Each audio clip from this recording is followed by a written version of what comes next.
19세기 말 런던의 어느 황혼 무렵 한 부두 노동자가 템스 강변을 걸으며 이상한 것을 목격했다는 기록이 전해집니다. 안개 속에 서 있는 키 큰 형체였는데 그것은 아무런 소리도 내지 않았으며 시선이 닿는 순간 강물 쪽으로 녹아들듯 사라졌다고 합니다.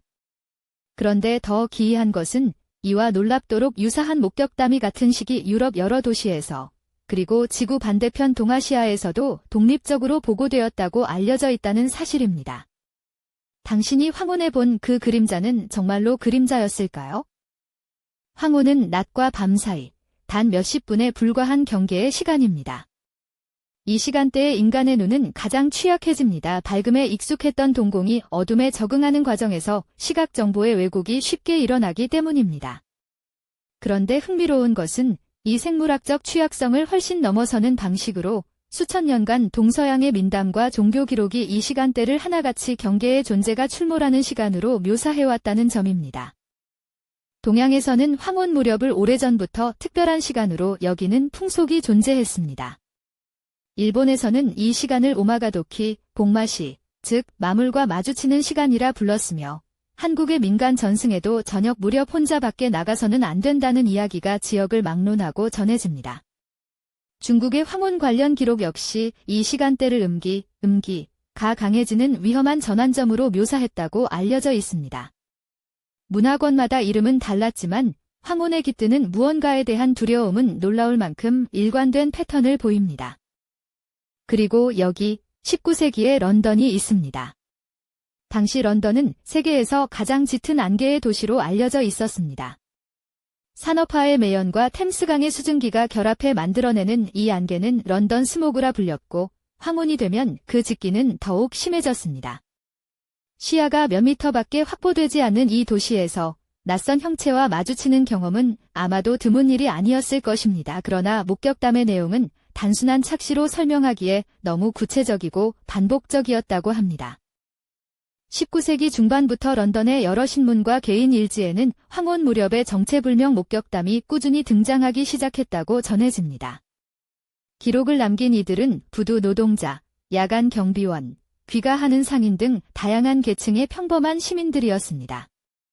이들은 서로 아무런 접촉이 없었음에도 불구하고 진술에 놀라운 공통점이 있었다고 합니다. 형체가 비정상적으로 크고 소리가 없으며 황혼이 완전한 어둠으로 바뀌기 직전에만 나타난다는 것이었습니다.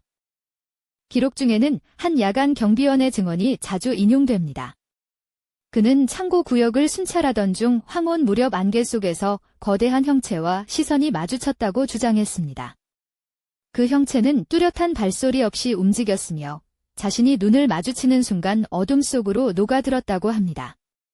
그는 이후 황혼 무렵의 순찰 구역을 동료에게 넘겼다고 전해지는데 이와 유사한 경험을 보고한 경비원이 그 구역에서만 여럿 있었다는 설도 있습니다. 19세기 말부터 20세기 초 일부 동아시아 유학생들이 런던에서 겪은 낯선 경험을 편지와 일기에 남겼다는 설이 있습니다. 그들은 본국에서 황혼의 경계 존재에 대한 이야기를 이미 들어온 상태였는데 낯선 도시 런던에서도 고향의 이야기와 놀랍도록 닮은 형체를 목격했다고 기록했다는 것입니다. 문화도 언어도 다른 땅에서 동일한 경험이 재현되었다는 이 증언은 이 현상이 단순히 특정 문화권의 산물이 아닐 수 있다는 의문을 남깁니다. 연구자들이 수집된 목격담들을 분류하면서 흥미로운 패턴이 드러났다고 합니다. 대부분의 목격이 일몰 후 약 15분에서 30분 사이에 집중된다는 것, 목격 장소는 강변이나 다리 아래처럼 물과 인접한 공간이 많다는 것, 그리고 목격자들은 대체로 혼자였다는 것입니다. 이 세 가지 조건이 의미 있는 패턴인지 아니면 단순한 우연의 일치인지는 여전히 불분명하지만 이 패턴이 런던에만 국한되지 않고 다른 지역의 사례에서도 반복된다고 알려져 있습니다. 20세기 초 일부 민속학자들이 이 현상에 학문적 관심을 기울이기 시작했다고 알려져 있습니다. 그들은 영국 각지의 구전 설화를 체계적으로 수집하면서 황혼의 목격담이 런던에만 국한되지 않는다는 사실을 확인했습니다. 스코틀랜드의 하일랜드 지방, 잉글랜드 남부의 항구 도시들, 일스의 내륙 지역에서도 시대와 장소를 달리하면서 놀랍도록 유사한 묘사가 반복되었다고 합니다. 연구자들은 이 일관성 자체가 탐구할 만한 가치가 있는 현상이라고 여겼다고 전해집니다. 1890년대 런던의 몇몇 지역 신문의 독자 투고란에는 황혼의 목격담이 반복적으로 등장했다고 전해집니다. 흥미로운 것은 편집자들의 반응입니다. 일부는 이를 피로와 착각의 산물로 일축했지만 일부 편집자는 독자들의 유사한 경험이 계속해서 접수된다며 주목할 만한 현상이라고 인정했다고 합니다. 이 기록들은 현재 영국 내 몇몇 아카이브의 마이크로필름 형태로 일부 남아있는 것으로 알려져 있습니다. 수집된 목격담들을 살펴보면 몇 가지 특이한 공통점이 반복됩니다. 목격된 형체는 뚜렷한 소리를 내지 않았으며 시선이 마주치면 즉시 사라지거나 물러났다고 합니다. 또한 목격자 대부분이 단순한 시각적 경험을 넘어 말로 설명하기 어려운 압박감을 느꼈다고 증언했다고 전해집니다. 이 정서적 반응이 단순한 착시라면 설명하기 어렵다는 주장이 있는 반면 공포 반응 자체가 착시를 증폭시켰을 뿐이라는 반론도 있습니다. 가장 널리 받아들여지는 설명 중 하나는 집단 심리 가설입니다. 일부 심리학자들은 황혼의 목격 현상이 피로와 불안이 누적된 상태에서 뇌가 시각 정보를 과잉 해석한 결과일 수 있다고 추정합니다. 퍼레이돌리어, 라 불리는 현상 불분명한 형상에서 얼굴이나 사람의 모습을 찾아내는 인간의 본능기 저조도 환경에서 극대화될 수 있다는 연구가 이 가설을 뒷받침한다고 알려져 있습니다. 그러나 이 가설이 모든 것을 설명하지는 못합니다. 서로 아무런 교류가 없었던 목격자들이 동일한 세부 묘사 비정상적인 키, 소리 없는 움직임, 시선이 닿으면 사라지는 행동 패턴을 독립적으로 보고했다는 점이 걸립니다.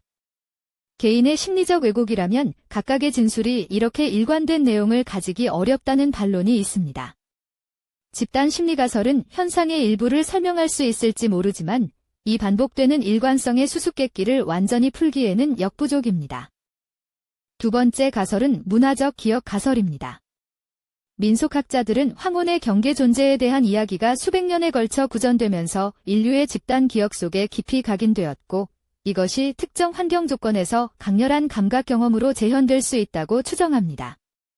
다시 말해, 우리는 태어나기 전부터 황혼에 나타나는 존재에 대한 이야기를 물려받았으며 그 이야기가 특정 조건에서 실제 감각을 지배한다는 설명입니다. 하지만 이 가설 역시 한 가지 중요한 한계에 부딪힙니다.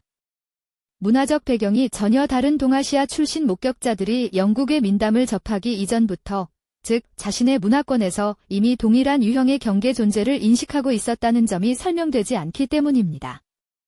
만약 이것이 순전히 특정 문화 내부의 전승이라면 문화적으로 완전히 다른 집단에서 이토록 유사한 경험이 반복되는 이유를 설명하기 어렵습니다. 세 번째 가설은 가장 급진적입니다. 일부 연구자들은 황혼의 특정 광학 조건이나 아직 충분히 연구되지 않은 환경적 요인이 특이한 지각 경험을 유발할 가능성을 배제할 수 없다고 주장합니다. 물론 이것은 현재의 과학으로 검증 가능한 가설이 아닙니다. 그러나 역사적으로 설명 불가능하다고 여겨지던 많은 현상들이 시간이 지나 과학적으로 규명된 사례도 적지 않다는 점에서 가능성의 문을 완전히 닫기에는 이르다는 시각도 있습니다. 그러나 이 가설은 반복 가능한 실험이나 측정 가능한 데이터가 없다는 점에서 가장 취약합니다. 특정 조건을 재현하여 동일한 경험을 이끌어낸 사례가 현재까지 보고된 바 없기 때문입니다. 또한 동일한 황혼 환경에 있었음에도 누군가는 아무것도 보지 못했고 누군가는 보았다는 증언들이 이 가설의 설명력을 약화시킵니다. 이 가설은 가능성의 문을 열어두기는 하지만 그 문을 열고 들어갈 열쇠는 아직 없는 셈입니다.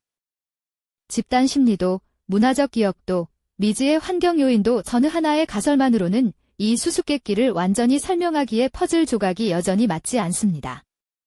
황혼의 목격담은 오늘도 세계 어딘가에서 계속 보고되고 있으며 경험자들은 한결같이 그것이 착각이 아니었다고 말합니다. 어쩌면 우리가 아직 이해하지 못한 무언가가 황혼이라는 경계의 시간 속에 숨어있는 것일지도 모릅니다. 당신도 황혼 무렵 설명하기 어려운 경험을 한 적이 있다면 댓글로 남겨주세요.